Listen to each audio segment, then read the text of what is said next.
previous video we had studied about decision on capital structure कि decision कैसे लेना है कैपिटल एक्सपेंडिचर से रिलेटेड। यहां डिसीजन में हमने आपको बताया था कि जो कैश का इनफ्लो और आउटफ्लो होता है उसके बेसिस पे हम डिसीजन लेते हैं, जिसमें डिफरेंट मेथड्स को भी यूज कर लेते हैं while deciding or taking the decision on capital structure, not capital structure, capital expenditure। अब इस वीडियो से हम स्टार्ट करेंगे methods of appraising capital expenditure।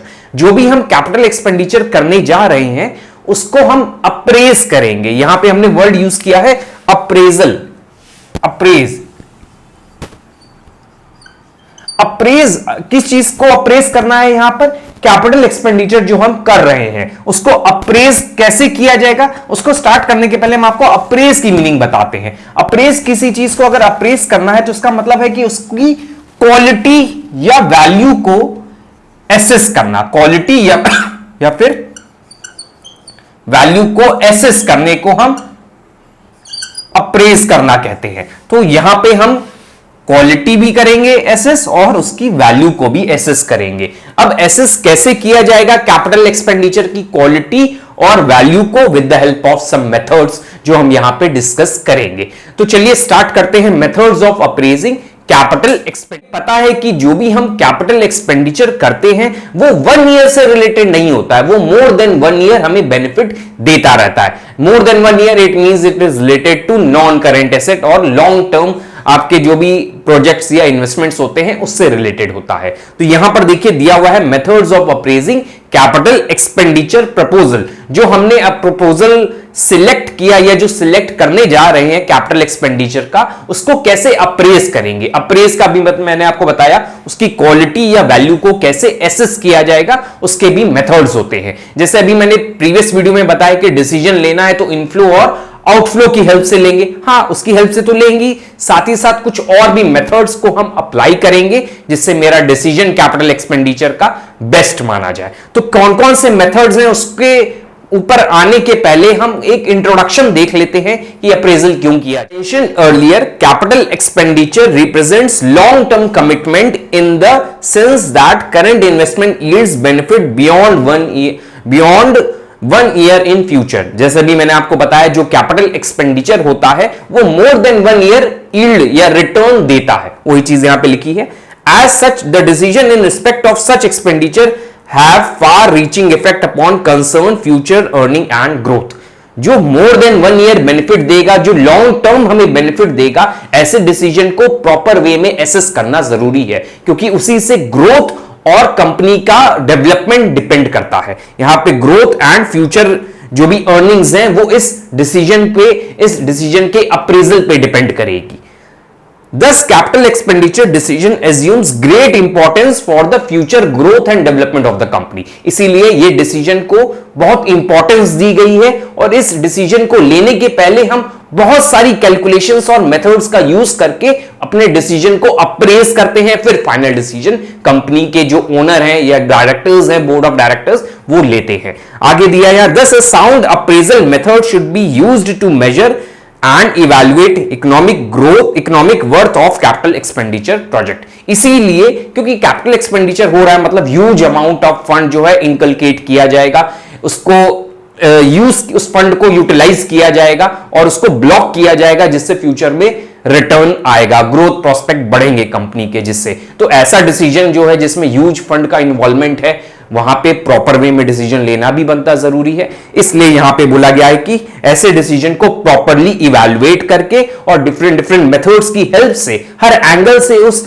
Decision को चेक करना जरूरी होता है। अभी मैंने यूज किया हर एंगल से चेक करना है, हर एंगल से चेक करने के लिए डिफरेंट मेथड्स बना दिए गए हैं।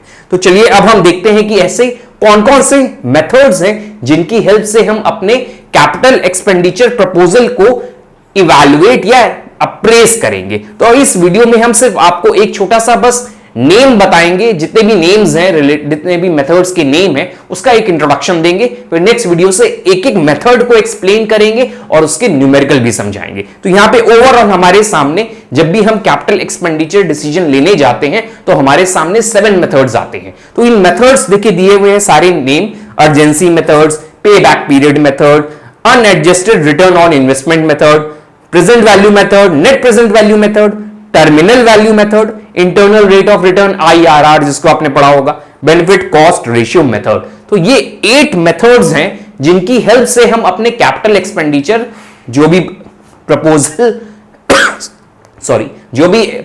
है उसको हम इवैल्यूएट करते हैं, एसेस करते हैं, अप्रेज करते हैं, उसके बाद हम फाइनल डिसीजन लेते हैं। तो आपको ये 8 मेथड्स के नेम याद रखने हैं। फिर नेक्स्ट वीडियो से हम इन्हीं 8 मेथड्स को एक एक करके एक्सप्लेन करेंगे और उससे डिसीजन कैसे लेने में हेल्प होती है उसके न्यूमेरिकल के थ्रू भी हम आपको समझाएंगे। तो एक बार क्विज से देख लेते हैं जो भी हमारे मेथड्स हैं।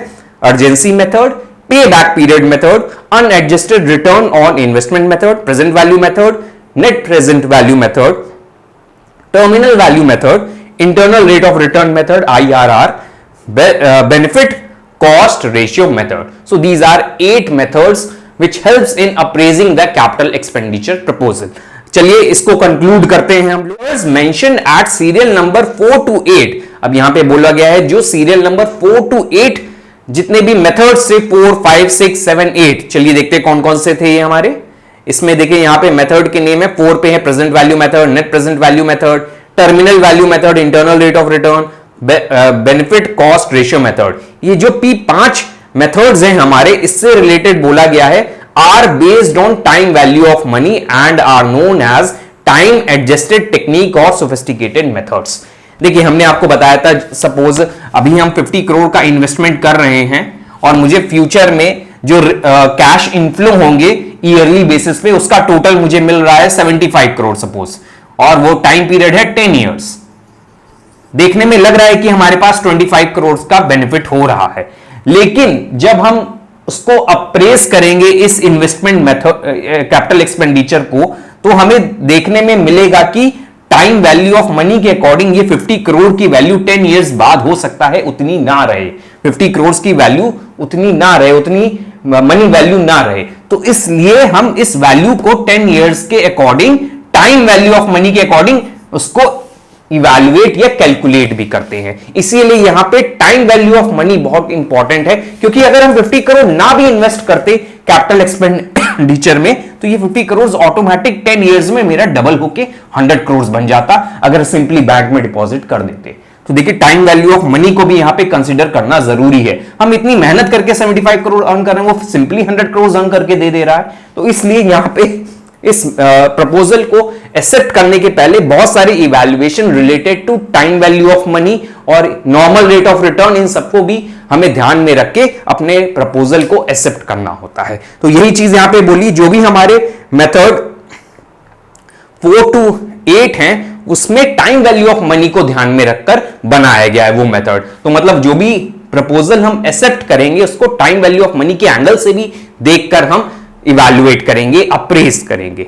आगे दिया गया है, इसको सोफिस्टिकेटेड मेथड बोला गया क्योंकि ये ज्यादा अच्छे माने गए ये मेथड्स। ये नहीं कि बाकी मेथड्स खराब है, मेथड सारे अच्छे हैं, लेकिन आपके प्रोजेक्ट के अकॉर्डिंग कौन सा मेथड बेस्ट है वो आप ही को डिसाइड करना होता है। The above methods will be explained on assumption that अब जैसे मैंने आपको बताया कि ये 8 मेथड्स हैं, किसी को भी आप लगाकर चेक कर सकते हैं, अपने प्रोजेक्ट का अप्रेजल कर सकते हैं कैपिटल एक्सपेंडिचर का, लेकिन यहां पे कुछ एजम्पशंस हैं, ये हर सिचुएशन में नहीं अप्लाई होंगे। यहां पे कुछ एजम्पशंस लेके हमें चलना है।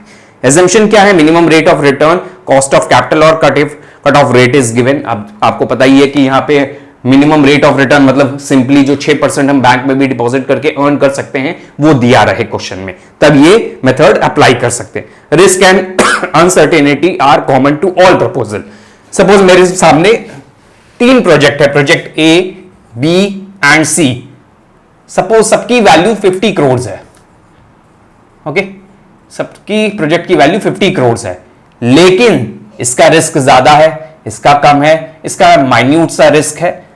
ऐसी कंडीशन अगर आएगी तो मेथड सब पे जो लगेंगे वो तो वैल्यू 50 करोड़ के अकॉर्डिंग कैलकुलेट करके बताएगा कि ये मेथड इतना वैल्यू निकाल कर दे रहा है, लेकिन रिस्क एंड जो भी हमारा रिस्क फैक्टर है और अनसर्टेनिटी, जिसको हम अनसर्टेनिटी और रिस्क जो भी कंसिडर करना होता है हमें प्रोजेक्ट में, उसको इन्होंने एक कांस्टेंट वैल्यू दे दी। मतलब इन्होंने बोला इन तीनों पे रिस्क जो और अनसर्टेनिटी से रिलेटेड जो भी प्रॉब्लम्स हैं वो कांस्टेंट रहेंगी, तभी ये मेथड जो है आपके प्रॉपर रिजल्ट्स देगा।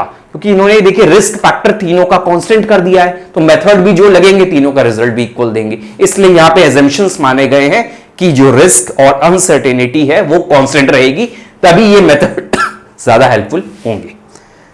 The financing and dividend decisions are constant, मतलब यहां पे ये भी बोला गया 50 करोड़ का अरेंजमेंट करना है तीनों प्रोजेक्ट के लिए, तो तीनों प्रोजेक्ट का फाइनेंस का अरेंजमेंट जो है वो कॉमन रहेगा। ये नहीं कि यहां डेट से हो रहा है, यहां इक्विटी से हो रहा है, यहां डेट और इक्विटी के कॉम्बिनेशन से हो रहा है, ये नहीं, कॉमन चलेगा सब में, तभी ये मेथड्स जो हैं हेल्पफुल होंगे और बेस्ट रिजल्ट्स देंगे।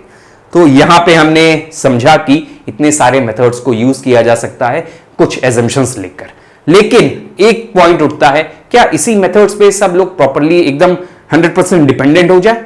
नो। इसलिए कंक्लूड करते हैं हम, again methods will help management in taking decisions objectively, but they should also exercise their common sense and judgment in taking such decisions. Suppose मेरा एक्सपीरियंस कहता है कि इन मेथड्स के कॉम्बिनेशन से एग्जैक्ट रिजल्ट नहीं आता है, तो उस केस में हम क्या करेंगे, हम अपना कॉमन सेंस और पास्ट ईयर के एक्सपीरियंस को यूज करके या फिर मेथड्स को भी हम हेल्प लेकर एक फाइनल डिसीजन लेंगे। तो हमने सिर्फ मेथड्स पे hard and straight jacket solution ना मानकर उसी पे नहीं अटके रहे, हमने क्या किया, अपना कॉमन एक्सपीरियंस और मैनेजमेंट का एक्सपीरियंस लेकर डिसीजन लिया। वो यहां चीज कंक्लूड हम करना चाहते हैं कि इन्हीं पे 100% डिपेंडेंट नहीं होना होता है, इसको बस एक तरह से हेल्प मिल जाती है मैनेजमेंट को डिसीजन लेने में। So these are 8 methods for appraising capital expenditure proposal. अब नेक्स्ट वीडियो से हम एक एक मेथड को डिटेल में समझेंगे अलॉन्ग विद न्यूमेरिकल क्वेश्चंस।